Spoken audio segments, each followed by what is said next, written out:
नमस्कार, स्वागत आप सभी का बाजार की हलचल में। मैं हूं के साथ अखिलेश राठी और बाजार की हलचल में आज हम चर्चा करने जा रहे हैं यहां पे खाद्य तेलों के बारे में। आप सबके हमारे वीडियोस के ऊपर काफी ज्यादा कमेंट्स आ रहे थे कि खाद्य तेलों पर एक रिपोर्ट तैयार करें, एक स्पेशल इंटरव्यू लेकर आए किसी एनालिस्ट का। वो हम आपके लिए लेकर आ गए हैं। आज हम खाद्य तेलों में सरसों, सोयाबीन, सीपीओ, सारे के सारे खाद्य तेलों के बारे में बात करेंगे कि खाद्य तेलों की कीमतों में अभी हाल फिलहाल में कैसा रुझान देखने को मिल रहा है, कैसी आवकें हैं, क्या क्रॉप है, कितनी प्रोडक्शन कंजप्शन है और आगे कैसा रुझान देखने को मिल पाएगा। ये सब जानने के लिए इस वक्त हमारे साथ जुड़े हुए हैं सी के एग्जीक्यूटिव डायरेक्टर डॉक्टर बीवी मेहता जी। आइए उनसे जान लेते हैं। डॉक्टर मेहता, आपसे जानना चाहेंगे कि इस समय सबसे पहले सरसों से बात करना चाहेंगे क्योंकि सरसों का रिकॉर्ड प्रोडक्शन है और उसके बावजूद भी किल्लत महसूस की जा रही है। काफी ज्यादा डेफिशिएंसी देखने को मिल रही है सरसों की, चाहे हाजिर हो चाहे वायदा बाजार हो, कीमतें बढ़ती नजर आ रही हैं। तो अब आपको क्या लगता है, जिस हिसाब से रिकॉर्ड प्रोडक्शन है उस हिसाब से इसका यूज कहां पे देखने को मिला है जिससे इतनी ये जो मस्टर्ड है इसकी इतनी कमी देखने को मिली है? देखिए, मस्टर्ड का ये साल अच्छा क्रॉप था जी, मगर क्या हुआ, कोविड के वजह से मस्टर्ड ऑयल की काफी अच्छी डिमांड निकली, उसके वजह से क्रशिंग ज्यादा हो गया।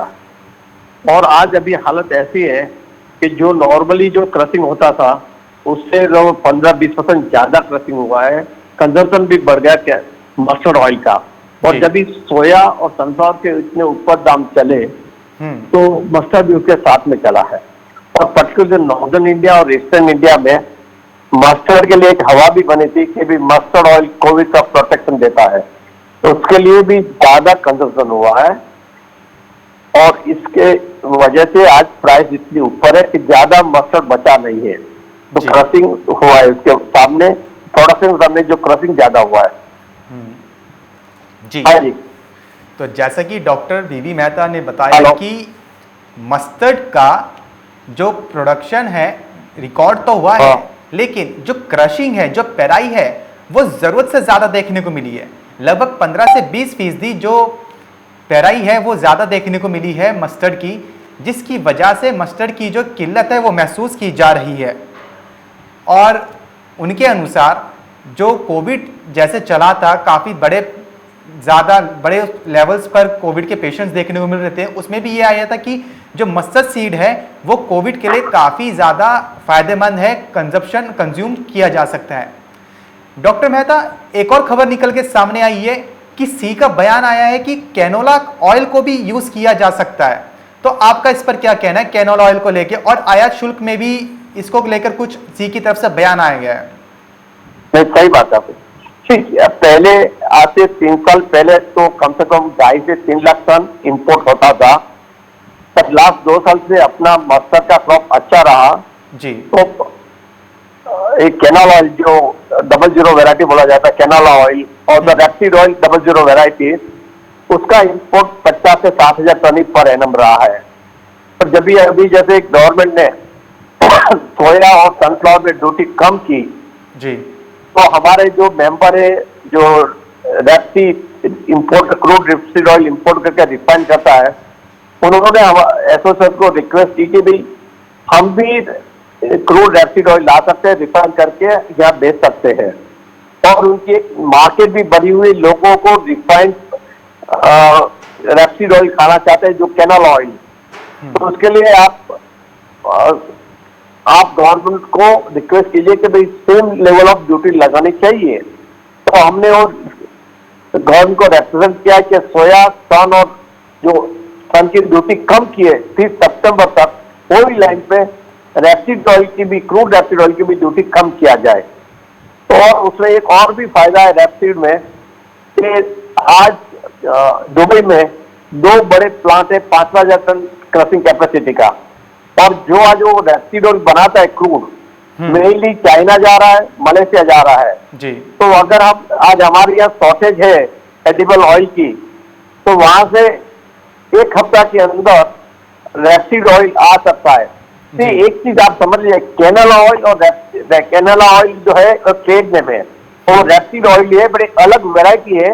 जी। इसमें पंजेंसी नहीं है, बिटरनेस नहीं है, उसको 00 वेराइटी बोला जाता है और कैनोला वेराइटी बोला जाता है। बाकी बोटनिकली रेपसीड ऑयल और the mustard oil same botanical family में है। और अपना मस्टर्ड है, पंजेंट है। रेपसीड जो कैनोला वेराइटी है, पंजेंट नहीं है, बिटर नहीं है, तो मीठा तेल है। जैसे आप मूंगफली का तेल खाते मीठा लगता है, जी। ऐसा वो तेल है, पर दोनों सेम ही है। जी। हाँ जी। तो यानी कि कैनोला ऑयल एक काफ़ी अच्छा विकल्प हो सकता है। हालांकि कैनोला भी एक तरह की जो सरसों होती है उसकी वैरायटी ही होती है। अगर कोई ये समझ रहा है कि कैनोला ऑयल और मस्टर्ड ऑयल दोनों अलग अलग हैं तो वो गलत है। कैनोला भी एक तरह की रेपसीड की वैरायटी ही होती है, बस इसमें बीटरनेस और जो उसका तीखापन होता है, यानी कड़वापन और उसका तीखापन वो कम होता है। और ये भी आसानी से इंपोर्ट किया जा सकता है, जैसा कि डॉक्टर मेहता ने बताया है, इजीली इंपोर्ट किया जा सकता है और जो कीमतें हैं सरसों की वो नीचे लाने में इससे मदद मिल सकती है। डॉक्टर मेहता, आपसे इंपोर्ट और एक्सपोर्ट के आंकड़े जानना चाहेंगे कि अभी सरसों का इंपोर्ट और एक्सपोर्ट का अभी क्या आंकड़े हैं, अभी क्या कुछ देखने को मिल रहा है? नहीं, यहाँ तक सरसों का तेल की बात कर रहे हैं, आपके सरसों की बात कर रहे हैं? ये सरसों की बात कर रहे हैं। सरसों तो हम इंपोर्ट करते ही नहीं है, सीड अलाउ नहीं है हमारे यहाँ, सीड अलाउ नहीं है और उससे 30% ड्यूटी है, तो कोई ऑयल सीड इंपोर्ट इतना नहीं हो रहा है और सरसों तो इंपोर्ट हो ही नहीं रहा है। जी। हाँ जी। तो यानी कि अभी जिस हिसाब से डॉक्टर मेहता बता रहे हैं कि अगर कैनोला का इंपोर्ट हो जाता है तब तो वेल एंड गुड है, तब जाके थोड़ी जो सरसों की कीमतें हैं कुछ संभलती भी नज़र आ सकती हैं। अदरवाइज़ ये जो कीमतें हैं सरसों की अभी वो लगातार तेज़ी की ओर ही रह सकती हैं। और दूसरा, अभी जो फेस्टिव सीज़न आ रहा है, फेस्टिवल डिमांड निकल के सामने आ रही है, उसकी वजह से भी सरसों तेल की जो कीमतें हैं उनके अंदर एक उछाल देखने को मिल रहा है। और दूसरा, जैसा कि डॉक्टर मेहता ने बताया कि ज़्यादा क्रशिंग होने की वजह से जो मस्टर्ड सीड है, जो सरसों दाना है, उसकी जो आवकें हैं, जिसकी जो स्टॉक है अब वो बहुत ही कम बच रहा है किसानों के पास है, जो कि अब मंडियों में माल रोक रोक कर ला रहे हैं। जो पर डे की जो कंजप्शन होती है पूरे भारत में सरसों की, उसके मुकाबले आधी भी नहीं देखने को मिल रही है। आवक इतनी कम है मंडियों के अंदर इस टाइम पर सरसों की, जिससे अभी यही अनुमान लगाया जा रहा है कि सरसों की कीमतों में जो तेजी है अभी वो जारी रह सकती है। इसी के साथ डॉक्टर डी मेहता, बात करें अगर सोयाबीन की, तो सोयाबीन में आपको क्या लग रहा है? क्योंकि हम देख रहे हैं कि लगातार पिछले कुछ सालों से बारिश होने की वजह से सोयाबीन की जो क्रॉप है वो डैमेज होती हुई नजर आ रही थी, जिसकी वजह से जो बीज था उसकी भी किल्लत देखने को मिली और सोइंग भी कम देखने को मिली है। तो अब आपको क्या लगता है? नहीं, सोयाबीन की एकड़ तो बड़ा है। मैं अभी देख रहा था, लास्ट ईयर 119 लाख था, ये साल 121 लाख सोइंग हुआ है। मगर जो प्रॉब्लम क्या है, बारिश नहीं है। जहां जब बारिश नहीं है, क्योंकि और अगर बारिश का भी फिगर देखे तो एज ऑन 18 अगस्त 9% डेफिसिट चल रहा है और काफी जगह पे बारिश कम है। उसके वजह से और ऑयलसीड क्रॉप कम होने की संभावना है अगर बारिश नहीं आई तो। जी। अभी बाकी बहुत जरूरी है, नहीं तो अपना खरीफ ऑयलसीड क्रॉप में उसका इम्पैक्ट आ सकता है। तो सोयाबीन भी आ जाता है, ग्राउंडनट भी आ जाता है और बाकी के क्रॉप भी आ जाता है। जी। जहां तक एकरेज का मैंने आपको बताया, लास्ट ईयर 120 लाख हेक्टर थे, आज की तारीख में 121 लाख हेक्टर, तो प्रैक्टिकली लास्ट ईयर जितना ही एकरेज सोयाबीन में गया हुआ है। तो जो कम किसमें हुआ है, तो ग्राउंडनट ऑयल में कम हुआ है। ग्राउंडनट सीड में लास्ट ईयर 50 लाख था, इसके सामने 47.6 लाख हेक्टर है, वो कम हुआ है। ग्राउंडनट का माल पड़ा है, बाकी सीसम में बड़ा है, कैप्सूल में बड़ा है। जी।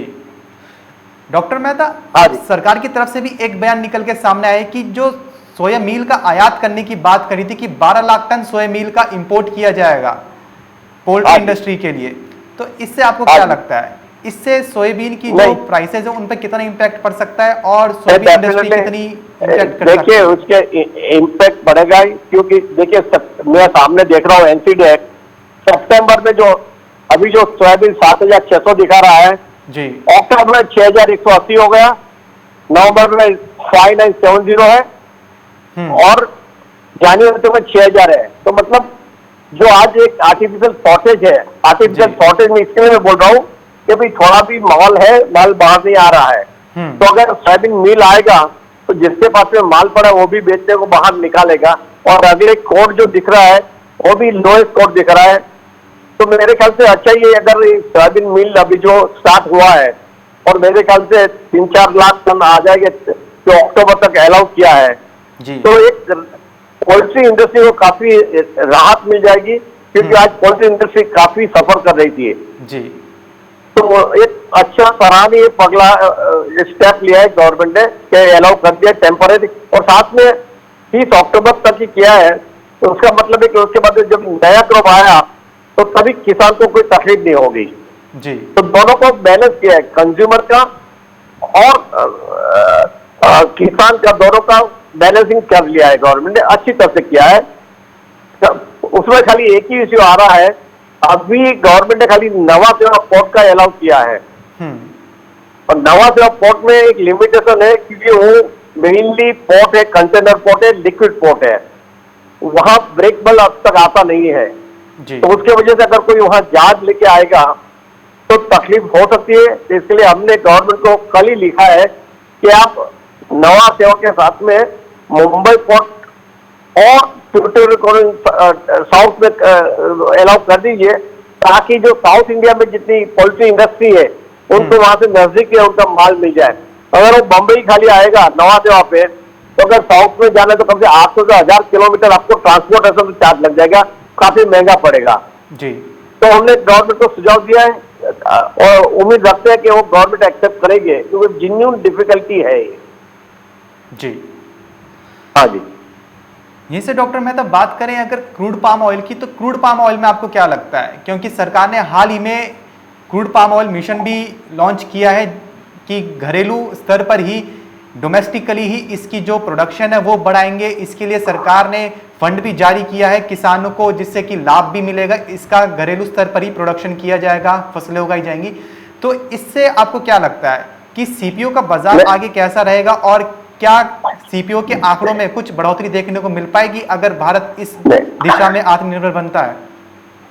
नहीं, देखिए पहले तो ये शॉर्ट टर्म मेजर नहीं है, ये लॉन्ग टर्म मेजर है, अगले 5, 10, 15 साल का प्रोग्राम है जी। तो आप डोंट एक्सपेक्ट कि भी ये प्रोग्राम अनाउंस करने से सीपीओ की प्राइस में फर्क पड़ेगा।